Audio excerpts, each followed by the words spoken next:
युधिष्ठिर द्वारा श्री कृष्ण की स्तुति, भाइयों और कुटुंबियों का सत्कार तथा नाना प्रकार के दान। वैशंपायन जी कहते हैं, युधिष्ठिर का राज्याभिषेक हो जाने पर वे भगवान श्री कृष्ण से हाथ जोड़कर बोले, भगवन, आपकी ही कृपा, नीति, बल, बुद्धि और पराक्रम से मुझे अपने बाप दादों का यह राज्य प्राप्त हुआ है। कमल लोचन, मैं आपको बारंबार प्रणाम करता हूँ। पवित्र अंतःकरण वाले ब्राह्मण आपकी अनेकों नामों द्वारा स्तुति किया करते हैं। यह संपूर्ण विश्व आपकी लीला है, आप ही से इसकी उत्पत्ति हुई है और आप ही इसके आत्मा है। आपको सादर नमस्कार है। आप सर्वत्र व्यापक होने के कारण विष्णु और विजयी होने से जिष्णु कहलाते हैं। हरे, आप ही सच्चिदानंद स्वरूप श्री कृष्ण, वैकुंठ धाम के अधिपति वैकुंठ और क्षर अक्षर पुरुष से उत्तम पुरुषोत्तम हैं। आप पुराण पुरुष परमात्मा ने ही 7 बार अदिति के गर्भ से अवतार लिया है। आप ही प्रश्नी गर्भ के नाम से प्रसिद्ध हैं। विद्वान लोग तीनों युगों में प्रकट होने के कारण आपको त्रियुग कहते हैं। आपकी कीर्ति बड़ी पवित्र है। आप इंद्रियों के प्रेरक और यज्ञ स्वरूप हैं। आप हंस कहलाते हैं।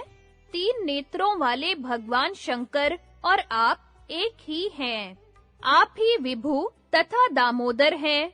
वाराह, अग्नि, बृहद भानु, वृषभ, गरुड़ ध्वज, अनीकसाह, पुरुष, शिपि विष्ट, यज्ञ मूर्ति और उरुक्रम आदि आप ही के नाम हैं। आप सबसे श्रेष्ठ और उग्र सेनापति हैं।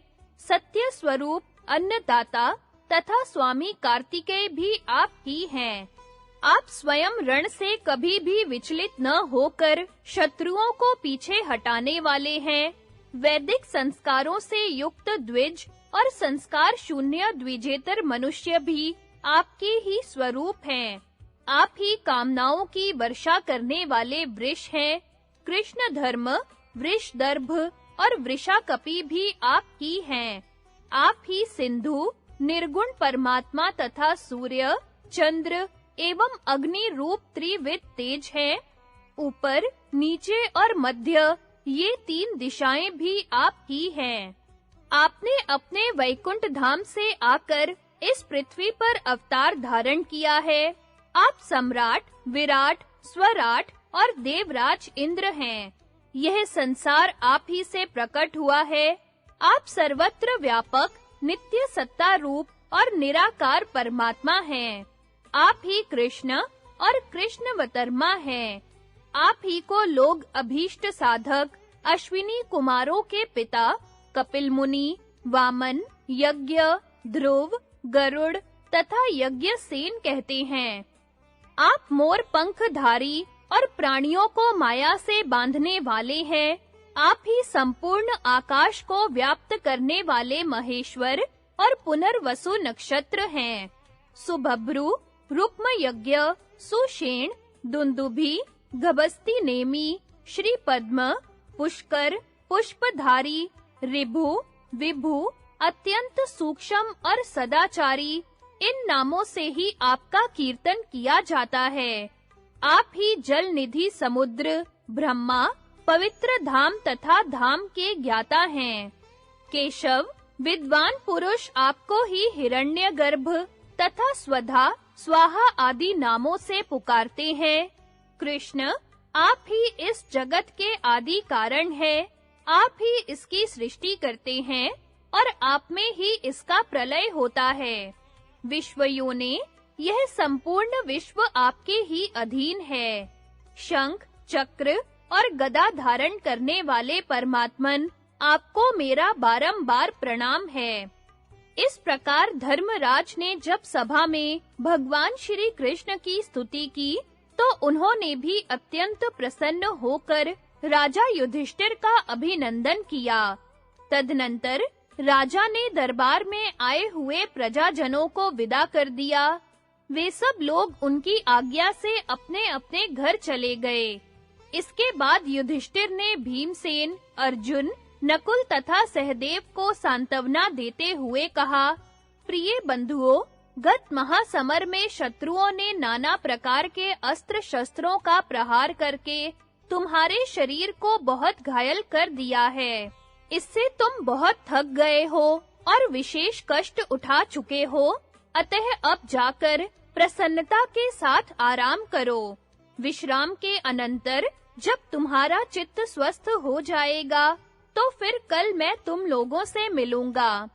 तत्पश्चात राजा धृतराष्ट्र की आज्ञा से युधिष्ठिर ने दुर्योधन का महल भीमसेन को अर्पण किया। उसमें बहुत सी अट्टालिकाएं शोभा दे रही थी। वहां रत्नों का भंडार भरा था और बहुत सी दास-दासियां सेवा के लिए प्रस्तुत थी। महाबाहु भीम उस महल में चले गए। दुर्योधन का राजमहल जैसा सजा हुआ था, वैसा ही दुशासन का भी था। उसमें भी प्रासाद मालाएं शोभा पा रही थी। वह भवन सोने की बंधनवारों से सजाया गया था, धन धान्य और दास-दासियों से भरपूर था। राजा की आज्ञा से वह महाबाहु अर्जुन को मिला। दुर्मर्शन का महल तो दुशासन से भी सुंदर था। वह सोने और मणियों से सजा होने के कारण कुबेर के राजभवन को भी मात करता था। उसे धर्मपुत्र युधिष्ठिर ने नकुल को दे दिया। दुर्मुख का स्वर्ण मंडित महल भी कम सुंदर नहीं था, वह सहदेव को दिया गया। युयुत्सु, विदुर, संजय, सुधर्मा और धौम्य ये लोग अपने-अपने पहले के ही स्थानों में जाकर विराजमान हुए।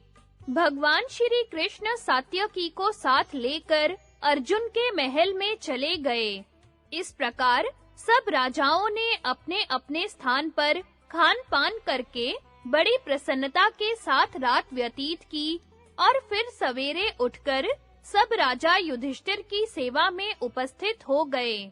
जन्मेजय ने पूछा, विप्रवर, राजा युधिष्ठिर ने राज्य पाने के पश्चात और जो कार्य किए हों, उन्हें बताइए। साथ ही त्रिभुवन गुरु भगवान श्री कृष्ण के चरित्रों का भी वर्णन कीजिए। वैशंपायन जी ने कहा, राजन, कुंती नंदन युधिष्ठिर ने राज्य प्राप्त करने के बाद सबसे पहले चारों वर्णों को योग्यता के अनुसार अपने-अपने कर्तव्य पर स्थिर किया। फिर हजारों स्नातक ब्राह्मणों में से प्रत्येक को उन्होंने 1,000 स्वर्ण मुद्राएं दान की। इसके सिवा जिनकी जीविका का भार उन्हीं के ऊपर था, उन भृत्यों, शरणागतों तथा अतिथियों को इच्छा अनुसार वस्तुएं देकर संतुष्ट किया। गरीबों और सवाल करने वालों की भी कामनाएं पूर्ण की। अपने पुरोहित धौम्य मुनि को उन्होंने हजारों गायें, धन, सुवर्ण, चांदी तथा नाना प्रकार के वस्त्र दान किए। कृपाचार्य जी का गुरु की भांति पूजन किया और विदुर जी का पूज्य की भांति सम्मान किया। फिर अपने आश्रितों को खाने पीने की वस्तुएं, नाना प्रकार के वस्त्र, शैया तथा आसन देकर प्रसन्न किया। इसी प्रकार उन्होंने राजा धृतराष्ट्र और उनके पुत्र युयुत्सु का भी विशेष सत्कार किया। धृतराष्ट्र, गांधारी तथा विदुर जी की सेवा में अपना सारा राज्य ही निवेदन करके युधिष्ठिर बड़े निश्चिंत और सुखी हो गए।